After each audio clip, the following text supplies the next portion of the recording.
So hi, good afternoon mga casters, mga ma'am sir, good afternoon.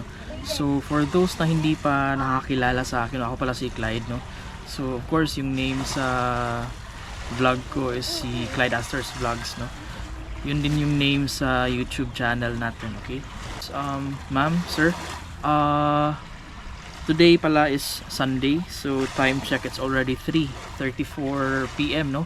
Bukas is Monday na. Okay, so for the information lang, no, sa lahat ng mga followers ko, sa lahat ng mga nanonood, no, weekly kasi yung work natin, so straight 1 week yung work natin, at saka after a week alternate na naman, so another week for off, no.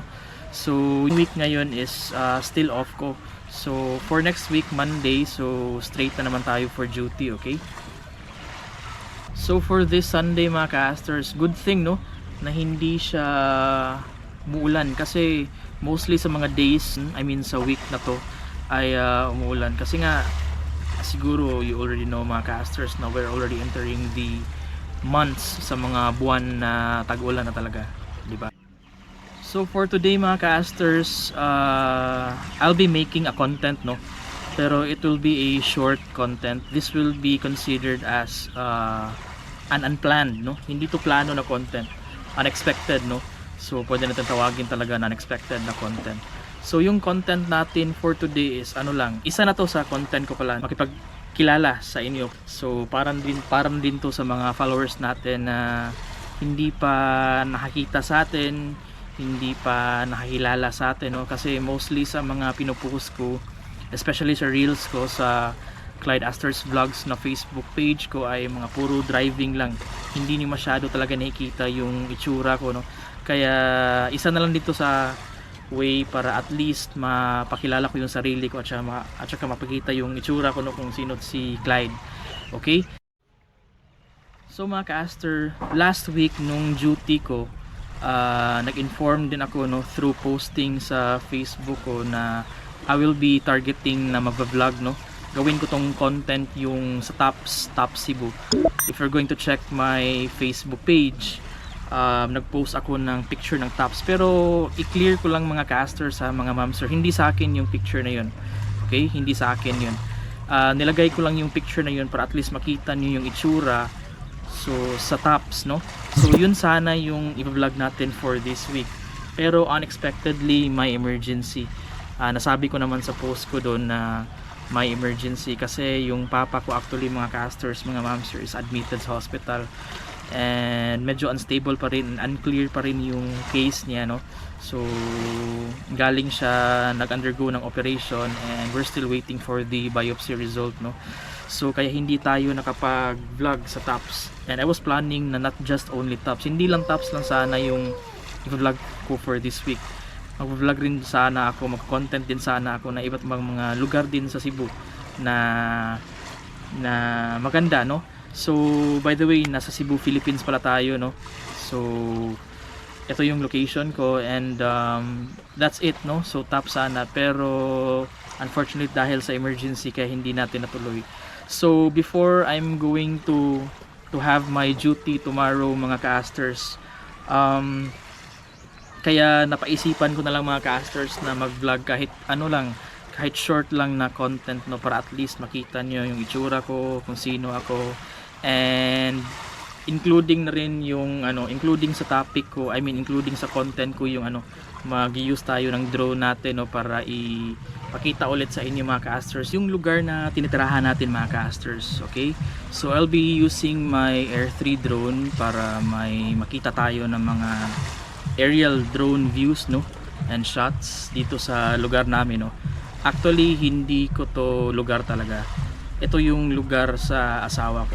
Okay, because I'm really residing sa Cebu City, pero pagdating sa time na may anak na kami, nakasal na kami, so dito na ako nagsistay sa lugar nila dito sa Catmon, Cebu.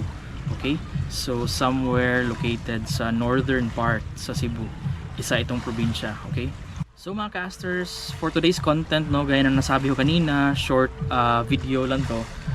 Since hindi naman bad yung weather, no, at least yung pinaka-importante is hindi siya maulan. no? So we'll be using our drone, and hindi tayo aalis ha, hindi tayo sasakay sa motor natin, dito na talaga tayo. So dito lang ako magsistay mga casters, dito lang. So as you can see, nasa tabi lang tayo ng dagat, no? So dito lang ako magpapalipad, okay? So hindi na ako pupunta pa ng mga nice na spots dito sa lugar na to, okay? Kasi parang nabibitina na ako sa oras eh. Okay? Kasi yung mindset ko the day before duty is ano na kasi napafocus na ako sa duty. Even though if yung mindset natin is napafocus na sa duty, which is tomorrow na, still I was able to decide na mag-vlog pa rin ako at maka-content pa rin ako just for you mga casters, mga mamster, okay? Pero yung vlog natin is dito lang tayo mag-stay using our GoPro, our camera, and of course our drone, okay? So I hope you'll enjoy seeing the view ng lugar namin. Hindi naman talaga ganun kagandahan yung lugar namin. It's just that wala talaga akong choice na place na para maipakita ko sa inyo gamit sa drone ko, okay? So I hope you'll enjoy and stay safe. God bless mga casters.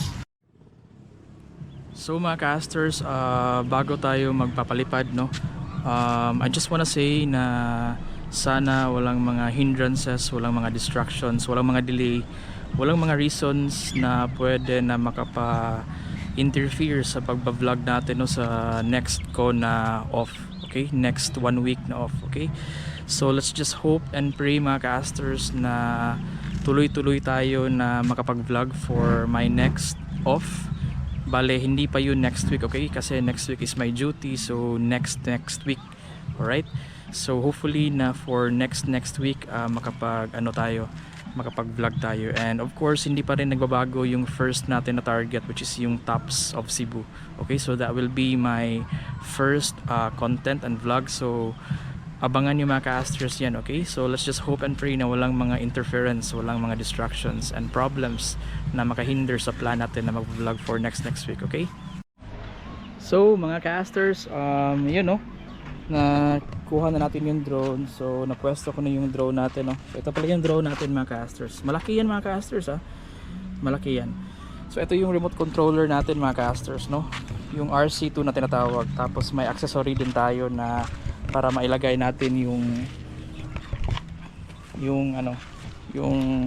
masling natin around sa neck natin, okay? So ito yung bag niya and yung other extra 2 na batteries with the charging hub, okay? So ipasok muna natin yan sa loob kasi mamaya na natin yan gamitin. Alright, so i-turn on ko muna yung drone natin mga casters. Yan. So gumalaw yung mga mga I forgot the term or the name of this one, no? So yung mga niya. Tapos kung paano ka nag-turn on sa drone, same lang din sa pag-turn on sa remote controller. So first press is quick press, tapos yung second press is long press. Yan. Okay? So tara mga casters, let's go and let's fly.